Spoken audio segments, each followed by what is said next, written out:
Unit-unit dari kelompok tempur barat angkatan bersenjata Rusia berhasil merebut 56 titik kuat Ukraina dalam sepekan terakhir.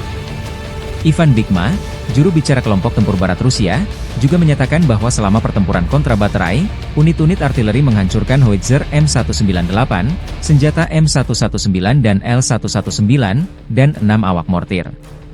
Unit-unit senapan bermotor dari kelompok tempur barat merebut 56 titik kuat Ukraina dan juga menghancurkan stasiun Starlink, kata Ivan Bikma, juru bicara kelompok tempur tersebut dilansir kantor berita Rusia TASS.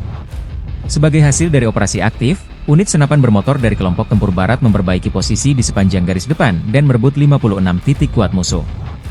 Dengan dukungan artileri, sistem penyembur api berat, dan pesawat, mereka menyerang tenaga kerja dan peralatan unit dari Brigade Mekanis ke-53, ke-63, dan ke-67 serta Brigade Pertahanan Teritorial ke-119 di wilayah Novolyubovka, Chervonodibrova, dan Grigorovka. Mereka menangkis 3 serangan balik oleh unit penyerang, melenyapkan hingga 30 militan, katanya.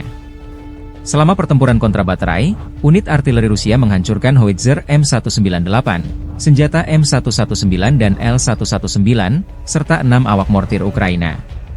Awak pertahanan udara kelompok itu menghancurkan 3 kendaraan udara tak berawak jenis pesawat. Selama 24 jam terakhir, kerugian musuh mencapai 350 militan dan 7 senjata, termasuk 3 senjata artileri lapangan, 1 stasiun perang elektronik Anclave, 1 stasiun komunikasi satelit Starlink, 2 truk pickup, dan 9 titik kendali UAV hancur, katanya.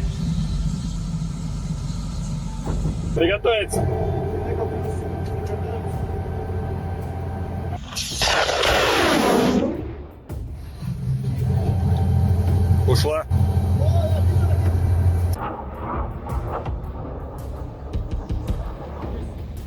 Download Tribun X sekarang, menghadirkan lokal menjadi Indonesia.